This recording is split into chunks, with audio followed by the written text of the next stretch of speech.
The air was warm, the sun was shining, and every pony in Ponyville was having a glorious day. The town square was bustling and crowded, and busy ponies filled the streets. All the pony folk seemed to have somewhere specific to be, all except Rainbow Dash. Her place was in the sky. She tore freely through the air, speeding one way and the next, buzzing the trees' tops and racing the wind. The Blue Pegasus swooped over a schoolyard, much to the delight of the children, then climbed several hundred feet and dove, streaking downward as fast as she could. Seconds before hitting the ground, her wings flew open and she pulled up back into the clear blue. Rainbow felt alive. Suddenly, she remembered that she had somewhere to be. She was supposed to meet with Pinkie Pie in 5 minutes. Dash had gotten so caught up in her exercises that she had nearly forgotten that Pinkie had asked her to meet her at Sugar Cube Corner at 3. Pinkie hadn't said why or what they'd be doing, but Dash knew that with Pinkie it could be anything. Dashie wasn't really sure if she wanted to go. She was so engaged with her stunts that she thought about blowing Pinkie off to continue flying. But her conscience got the better of her. She knew that it would hurt Pinkie's feelings after all. Pinkie had said it was going to be something special for just the two of them. Dash considered it and thought, why not? What does she have to lose? Heck, it could be more pranking. Pinkie might have thought of a bunch more fun stuff to pull on folks, and they'd had so much fun the last time. Dash kicked it into overdrive to make up for lost time and sped to her appointment. When Dash walked into the store, she was immediately greeted by her host, who was bouncing in excitement. Yay, you're here. I've been waiting all day, said the jumping pony. Sorry if I'm a little late, Pinkie. I was doing my afternoon exercises and lost track of time. Pinkie giggled and responded in a gleefully reassuring tone. Oh, that's okay. You're here now. What's a few more minutes? I've been so excited thinking about all the fun stuff we're gonna do. I haven't stopped bouncing since I woke up. I mean, I almost forgot to breathe. I've been so happy. Dash gave a slightly uncomfortable laugh. She had always appreciated Pinkie Pie's friendly, outgoing way of life, but Pinkie's overabundant enthusiasm almost creeped her out sometimes. Dash maintained a polite expression, however. If Pinkie was this worked up, whatever she had planned must be good. So, are you ready to get started, Rainbow Dash? I've got everything ready, the pink pony said. Dash psyched herself up. You betcha, Pinkie. What do you got planned? We gonna prank somebody? I got a couple of good ones I've been thinking about. Or maybe you've got some stunts you think I should try? Or perhaps... We're making cupcakes, Pinkie happily announced. Baking? Dash was disappointed. Pinkie, you know I'm no good at baking. Remember last time? Oh, that's not a problem at all. I only need your help making them. I'll be doing most of the work. Dash thought about it for a second. Well, alright, I guess that's okay. What exactly do you need me to do? That's the spirit. Here you go. Pinkie handed Dash a cupcake, but she was puzzled. I thought I was helping you bake. You will be. I made this one just for you before you got here. So this is like taste testing or something, right? Sorta. Dash shrugged and popped the pastry in her mouth. She chewed a bit and swallowed. Not bad. Okay, now what? Dash asked. Now, you take a nap. Puzzled, Dash opened her mouth, but felt instantly lightheaded. A wave of dizziness washed over her, the world spun, and seconds later she collapsed to the floor. When Dash regained consciousness, she found herself in a dark room. She tried to shake her head, but found that a taut leather strap held it firmly in place. She struggled to move, but braces around her chest and limbs glued her to a rack formed from a series of sturdy planks, which spread her legs wide apart. Dash's wings were the only part of her not tied down, and they fluttered frantically while she struggled to escape. As she writhed, Pinkie jumped suddenly into her line of sight. Goody, you're awake. Now we can get started. She bounded into the darkness and quickly reappeared, pushing a small cart covered with a cloth. Pinkie, what's going on? I can't move. Well, duh. That's because you're tied down. That's why you can't move. I didn't think you needed to be told that. But why? What's happening? I thought you said I was going to help you make cupcakes. You are helping. You see, I ran out of the special ingredient, and I need you to get more. What special ingredient? You, silly. Dash's eyes widened, and her face contorted in fear. Then she started to laugh and said in a voice bordering on hysteria, You really got me there, Pinkie Pie. I mean, tricking me into thinking I'm gonna be made into a cupcake? I gotta tell you, this is the best prank yet. This is your best prank yet. You win, you're the best. Pinkie only giggled even more. Aw, thanks, Dash. But I haven't done any pranks today, so I can't accept your praise. Dash was struggling again. Pinkie, come on, this isn't funny. Then why are you laughing? Before Dash could answer, Pinkie grabbed the cloth and whipped it off the cart. On the cart was a tray containing various sharp medical tools and knives, carefully organized and wickedly sharp, as well as a large medical bag. Dash was now in full panic mode. She was starting to hyperventilate. Her mind raced as she tried to reason with the pink pony. You can't do this, Pinkie. I'm your friend. I know you are, and that's why I'm so happy that I've got you here. We could share your last moments together, just you and me. But the other ponies will wonder where I am. When the clouds pile up, they'll come looking for me, and you'll get found out. Oh, Dash, don't worry, there are plenty of Pegasus ponies to take care of a few clouds. And besides, no one will find out. I mean, how long do you think I've been doing this?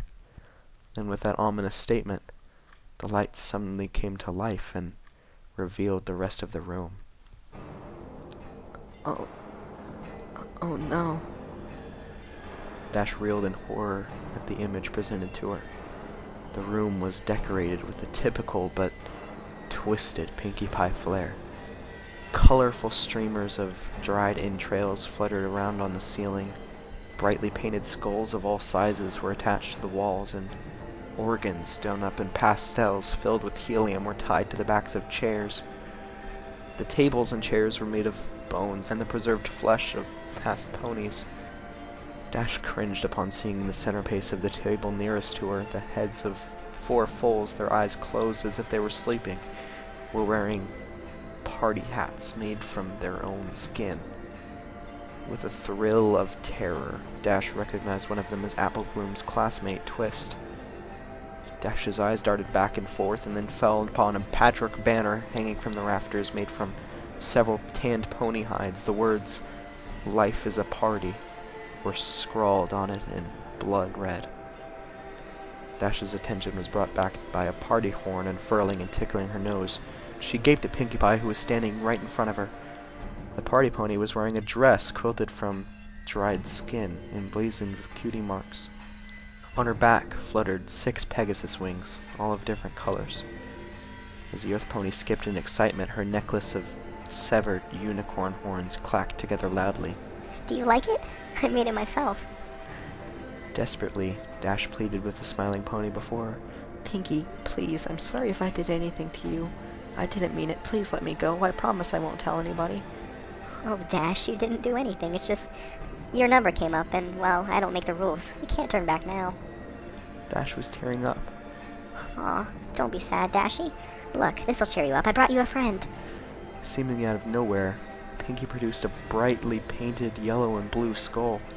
It was about pony-sized, but it had a very defining feature. A beak. Is that... Hey, Dash, let's hang together. These ponies are lame-os. Dweebs, dweebs, dweebs. I caught her right before she left town. Remember I left the party for about 20 minutes? That wasn't enough time to play with her, of course. I had to wait till after the party to do that, but boy, am I glad I did. It was worth it for the flavor alone. Griffins taste like 2 animals at once. It's amazing. I know she didn't have a number like everyone else in Ponyville, but when was I going to get another chance to try Griffin? I probably should have asked her where she came from so I could have gotten more, but I forgot. I'll tell you what, though, she was quite the fighter. She lasted a long time, which was a lot of fun for me. I got the chance to play with somebody other than a pony and try new things. It's just too bad that she had such a meaty mouth. She said so much bad stuff, I just had to take her tongue out. You know, bad language makes for bad feelings, Rainbow Dash. Dash didn't have anything to say. She just sobbed and writhed in her tight bonds. Well, that's enough reminiscing. It's time to begin. Putting down Gilda's skull, the pink pony grabbed a scalpel in the cleft of her hoof and walked over to Dash's right flank. Without any flair, Pinkie placed the blade an inch above Dash's cutie mark and began a circular cut around it. Dash shouted in pain and tried desperately to pull away, but the braces held her still. Finishing the incision, Pinkie grabbed a curved skinning knife from the tray. Screwing up her face in concentration, she worked it under Dash's skin and sliced the hide away from the muscle. Dash ground her teeth as she tearfully watched her flesh peel off. Pinkie then moved to the other side and repeated the process on Dash's left flank. Once she had finished, Pinky held up both cutie marks in front of her friend and started waving them like pom-poms. Dash just whimpered. Her thighs burned like nothing she had ever felt before. Placing the ragged patches of skin down, Pinky selected a large butcher knife and walked behind the blue Pegasus. Hope you don't mind. I'm gonna wing it now. She grabbed Dash's left wing in her mouth and played with it for a few seconds, yanking it back so the sharp pain reignited the fire in Dash's flanks.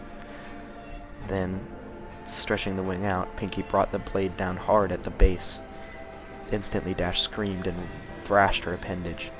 The movement threw off Pinky's aim. She tried to hit the mark again, but missed and carved a huge slice into Dash's back. Dashy, you gotta stay still or I'll keep missing. Pinky took another whack and hit her target. She swung again and again and again. Blood sprayed into the air, but Pinky realized that she wasn't getting anywhere. The blade just wasn't getting through the bone. I guess I forgot to sharpen it. I'll try something else, stated Pinky matter-of-factly as she tossed the knife over her shoulder, embedding the blade in the table. Through the haze of pain and tears, Dash heard the sound of a metal box opening and closing. Okay, I got it. Say, Dash, why do they call it a hacksaw? It doesn't hack. Hacking is what I was doing with a knife. This is a saw. I don't get it. Pinky placed the tool over the mangled flesh of the last attempt. Standing on her hind legs, she worked the saw back and forth with her front hooves. It sliced effortlessly through the bone and skin. The feeling of the jagged teeth grinding into her made Dash want to vomit. She watched numbly as her wing flew over her head and landed with a fluff on the table. Pinky moved to the next wing and started sawing. Dash didn't struggle this time. She'd given up trying to fight and focused on choking back screams of agony. Abruptly, the sawing paused. Pinky was only halfway done, the wing hanging off by a sliver. Hey, Dash, think fast. Suddenly, Pinky yanked the wing as hard as she could. The bone snapped, but the blue pony's skin held, then tore away.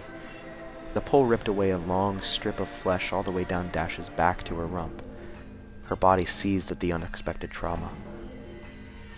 Unable to catch her breath, she blacked out. Dash awoke with a gasp. The stench of her blood filled her mucus-caked nostrils. As her vision swam into focus, she saw a very pouty Pinkie Pie removing a large adrenaline needle from her chest. Stomping her hooves, the frustrated Pinkie lashed out at her helpless victim. Didn't any pony teach you some manners? It's very rude to fall asleep when somebody invites you over to spend time with them. How would you like it if I came to your house and just went to sleep? Oh, I'm sorry, Dash. You're so boring. I just think I'll take a nap. You think I always like doing this by myself? I told you how excited I got when I found out you were next. I was excited to have a friend here with me while I worked, but no. You've got to be inconsiderate. You know, I thought you were tough. I thought you could handle anything. I've had fools stand up better than you. Do I have to baby you, huh? Is that how you want me to remember you, as a baby? As Pinkie stopped to catch her breath, Dash blinked and sobbed softly. Her back was in agony, her sides were on fire, and there was an intense pain in one of her legs. As she blinked again, she saw Pinkie pop something red into her mouth and began to chew. Noticing Dash's stare, Pinkie quickly gulped the morsel down. What? Oh, this?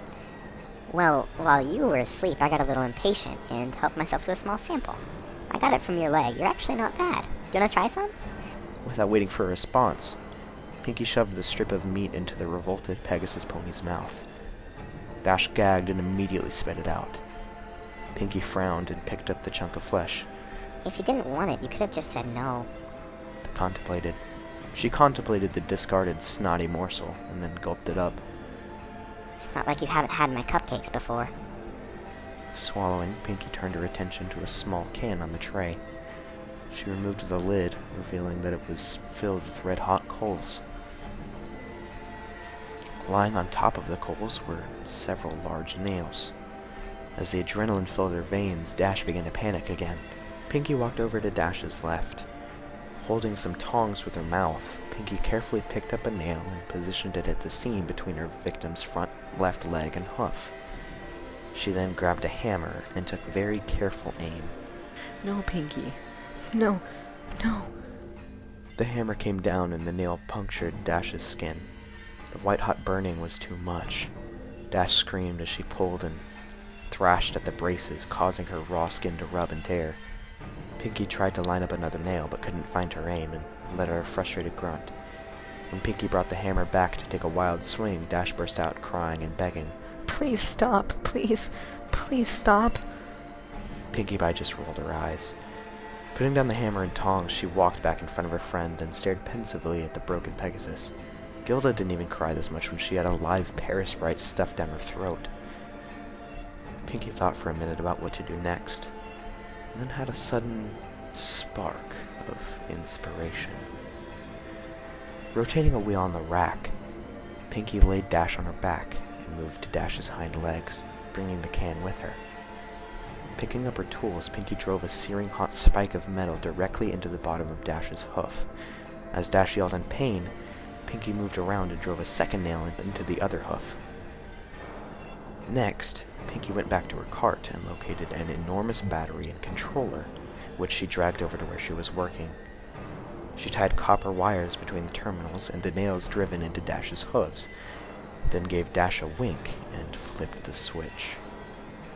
Electricity rocketed through Dash's body. The blue pony reacted immediately. Her body seized and her muscles snapped taut. Dash's hips thrust skyward, her eyes rolled back, and she had let out a deep, throat-shredding cry. Pinky giggled and danced in place, and then reached down and turned up the juice. Dash convulsed uncontrollably, and then blacked out once more. After about 5 minutes, Pinky shut off the power. Wisps of steam rose from the singed fur around Dash's hooves, and the area reeked of cooked flesh and burnt enamel. Pinky rotated Dash upright again and tied-snapped the drooling, delirious pony back to attention. Dash? Dashy? Rainbow Dash, wake up! Dash moaned and managed to give a modicum of weak acknowledgement. Pinky studied her handiwork, then reached into the medicine bag and produced a large syringe. Alright, time for the last round. Dash focused blearily on the needle, which Pinky took as a question as to what it was.